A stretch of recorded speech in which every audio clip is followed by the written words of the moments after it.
Hello guys, कैसे हो? I hope कि आप लोग अच्छे होंगे। सो दोस्तों, कल के आप लोगों ने नोटिफिकेशन में पढ़ ही लिया होगा। तो उसमें गाइज आरआरसी ग्रुप डी वाले लोगों के लिए दो बड़े बदलाव चेंजेस है, जो कि आपका है पहला कि आरआरसी जो है आप अपना जोन वाइज सीबीटी एग्जाम लेंगे। ठीक है, इस टाइप से जो है आपका जोन बटा हुआ है, जैसे दिल्ली है, मुंबई है, चेन्नई है, मुंबई सेंट्रल रेलवे है, आपका साउथ ईस्टर्न रेलवे कोलकाता हो गया, ईसीआर हाजीपुर, इस टाइप से जो है आपका सारे जोन बटे हुए हैं। आप लोगों ने सभी अलग अलग जोन में जो आप लोगों ने फॉर्म फिल किया होगा। ठीक है, और दूसरी बात ये कि गाइज कि आपका जो है अब नॉर्मलाइजेशन में नंबर नहीं बढ़ने वाला है। जिस टाइप से आपका नॉर्मलाइजेशन में नंबर 25 नंबर और 20 नंबर बढ़ जाते थे, लेकिन अब ऐसा कुछ भी नहीं होने वाला है। ठीक है, आगे इस वीडियो में हम लोग अच्छे से समझेंगे। और गाइज हाँ, इससे जो है आपके कटअप पे क्या प्रभाव पड़ेगा वो भी आपको जानना जरूरी है, वो भी आपको मैं आगे वीडियो में बता दूंगा। तो चलो गाइज, बिना किसी देरी के हम लोग वीडियो को शुरू करते हैं। और अगर आप हमारे चैनल पे नए हो गाइज, तो चैनल को सब्सक्राइब करके बेल आइकन को प्रेस जरूर से कर लो, ताकि ऐसे इन्फॉर्मेशन वाली वीडियोस आपसे मिस ना हो जाए। ठीक है, तो चलो शुरू करते हैं। सो गाइज, यहाँ पे मैं आपको कुछ एग्जांपल लिया हूँ जो कि आपका जोन वाइज है। इसको समझने से पहले गाइज आपको नोटिफिकेशन में एक बात समझाना जरूरी है। तो चलिए सबसे पहले हम लोग नोटिफिकेशन को देख लेते हैं। सो दोस्तों, ये रहा आपका वो जो ऑफिशियल नोटिस है, जो कि आपका कल आया हुआ था। चलो यहाँ पे मेन पॉइंट जहाँ पे हम लोगों को ज़रूरत है वही पॉइंट हम लोग डिस्कस करेंगे। यहाँ पे ये 1 नंबर पॉइंट दे रहा है कि सिंगल एज स्टेज वाले जो एग्ज़ाम होंगे, जैसा कि सब लोगों की मांग थे कि एक ही एग्ज़ाम होना चाहिए, वो मांग तो यहाँ पे मान लिया गया है। और दूसरी बात यहाँ पे जो है, यहाँ पे लिखा हुआ है कि RRC wise CBT will be held for level 1।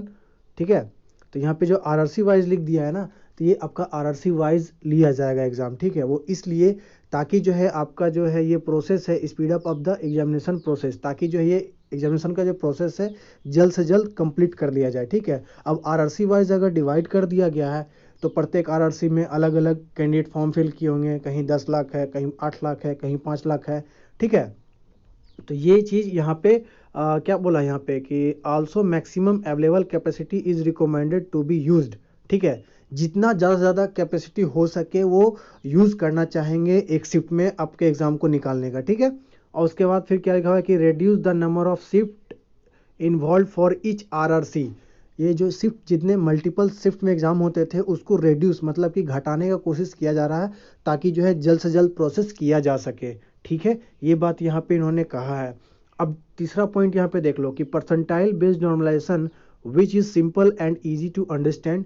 अब जो नॉर्मलाइजेशन का जो फंडा होगा वो आपको सभी को समझ में आएगा। ये आने वाले टाइम में जो आपको नोटिफिकेशन में बता दिया जाएगा कि इस टाइप से जो आपका नॉर्मलाइजेशन किया जाएगा। ठीक है, तो ये नॉर्मलाइजेशन फार्मूला का जो नोटिफिकेशन है वो आ जाएगा। उसके बाद क्या लिखा है कि will be used wherever the number of shifts involve are more than 1। अगर एक शिफ्ट से ज़्यादा एग्जाम होंगे तब गाइज ये आपका परसेंटाइल बेस्ड नॉर्मलाइजेशन किया जाएगा। अदरवाइज एक शिफ्ट में अगर मान लो कि अब जैसे आगे मैं आपको स्लाइड में दिखाऊंगा कि किस किस जोन से जो है आपका कितने फॉर्म फिल किए हुए हैं, जो कि आपके यूट्यूब पे ही एक ऑथेंटिक चैनल है, जो कि इन्होंने बताया था कि इतने इतने सारे फॉर्म फिल किए हुए हैं। ठीक है, ये सबसे बड़ा मेजर फैक्टर करेगा आपके ग्रुप डी एग्ज़ाम के लिए। ठीक है, अब आपको मालूम है कि आपका एग्ज़ाम जो है टेंटेटिवली सेट किया गया है, आपका जुलाई में सेट किया गया। ठीक है, अब एक बात मैंने आपको बताया कि कटअप पे क्या प्रभाव पड़ेगा, तो ऑब्वियसली भाई गाइस कि कटअप पे जो है प्रभाव पड़ेगा। वो अब तो नॉर्मलाइजेशन होने वाला खेल है नहीं ख़त्म, 25 नंबर 30 नंबर बढ़ने वाले हैं नहीं। ठीक है, तो अब आगे मैं स्लाइड में आपको बताता हूँ कि क्या क्या होने वाला है। तो दोस्तों यहाँ पे देखो, समझो। ठीक है, ये आपका फॉर एग्जांपल मैंने यहाँ पे ये सारा जो डेटा लिखा हुआ है, कुछ जोन का लिखा हुआ है, जो कि आपके यूट्यूब पे ही किसी चैनल वाले लोगों के से मैं यहाँ पे लिखा हूँ डेटा। तो जैसे कि मान लो कि यहाँ पे जो है दिल्ली वाले सेक्शन में जो है 26 लाख बच्चे कैंडिडेट फॉर्म फिल किए। यहाँ पे कोलकाता में 11 लाख है। आपका वेस्टर्न रेलवे मुंबई में जो है आपका 9,92,000 के आसपास है। साउथ चेन्नई में जो आपका 9 लाख के आसपास है। सेंट्रल में है 9 लाख के आसपास। साउथ ईस्टर्न रेलवे में जो आपका कोलकाता साइड है वो आपका 4 लाख यानी कि 5 लाख के आसपास है। ठीक है, हाजीपुर में आपका 5,76,000 के आसपास है, और हुबली में 6,73,000 के आसपास है। तो गाइज ये जब आरआरसी जोन वाइज एग्जाम कर दिया जाएगा, मतलब कि अब पहले एक जोन का एग्जाम ले ले, चाहे दूसरा जोन का एग्जाम ले ले, वो अब कंडक्ट एजेंसी के ऊपर डिपेंड करता है। ठीक है, अब जैसे कि मान लो कि अगर हुबली का एग्जाम लिया जा रहा है, ठीक है, अब यहाँ पे 6 लाख बच्चे ही है, तो 6 लाख बच्चे का मल्टीपल फेज में एग्जाम होने का चांस ही नहीं है। वो आपका एक फेज में जो है आपका एग्जाम लेके निकाल देगा। मतलब एक दिन में 6 लाख बच्चे 7 लाख बच्चे जो आराम से इजीली वो कवर अप कर सकते हैं। तब यहाँ पे अगर एक शिफ्ट में अगर एग्ज़ाम वो निकाल दिया जाएगा 6 लाख बच्चे लोगों का, मान लो कि अगर मैं हुबली का एग्जांपल लेता हूँ तो 6 लाख बच्चे हैं, एक दिन में आसानी से exam all over India centre पड़ेंगे इसके, एक दिन में आसानी से 6 लाख के आसपास बच्चे को एग्ज़ाम करा लिया जाएगा। जब एक शिफ्ट में एग्ज़ाम हो जाएगा तो सभी के लिए क्वेश्चन ऑफ लेवल सबके लिए सेम रहेगा, सभी के लिए क्वेश्चन अगर हार्ड है तो सभी के लिए हार्ड रहेगा, अगर इजी रहेगा तो सभी के लिए इजी रहेगा।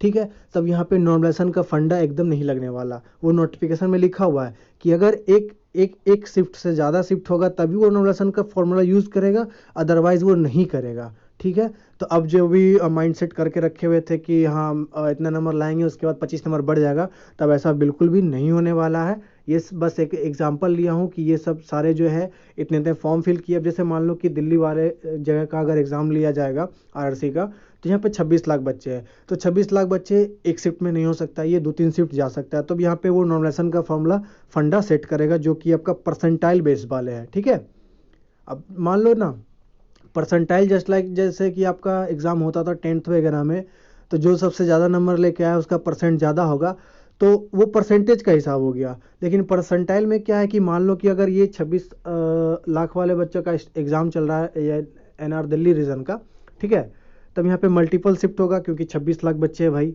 तो 26 लाख ज़्यादा बड़े संख्या है। अब मान लो कि यहाँ पे 3 शिफ्ट का एग्ज़ाम हुआ, 3 शिफ्ट एग्ज़ाम हुआ, तो पहला शिफ्ट अगर बहुत ईजी आ गया, दूसरा शिफ्ट हार्ड आ गया, तीसरा शिफ्ट मॉडरेट आ गया। अगर पहला शिफ्ट वाला जो अगर इजी है, यहाँ पे मान लो कि 80 वाले टॉप किए हैं, सेकंड वाला हार्ड है तो यहाँ पे मान लो 60 वाला टॉप किया है, और मॉडरेट वाला में जो है आपका वो 75 के आसपास टॉप किया गया। ठीक है, तो ये तीनों नंबर परसेंटाइल में जो है ना एक बराबर हो जाएगा, 80 क्या 60 क्या 75 क्या, ये तीनों बराबर हो जाएगा परसेंटाइल में। ठीक है, तो यही चीज़ आपका परसेंटाइल वाला सिस्टम है।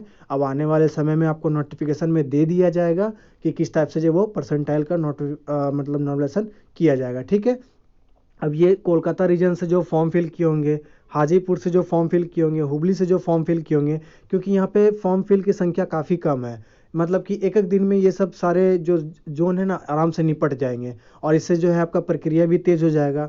तो ये सब जो है सेंटर, ये आप देख सकते हो ना, कोलकाता रीजन से जो फॉर्म फिल किए होंगे ये मात्र 5 लाख के आसपास है। एक दिन में आपका इसका एक शिफ्ट में एग्ज़ाम निकल जाएगा इसका, इसमें नॉर्मलाइजेशन भी नहीं होगा। ठीक है, आप समझ रहे हो ना मैं क्या समझाना चाह रहा हूँ।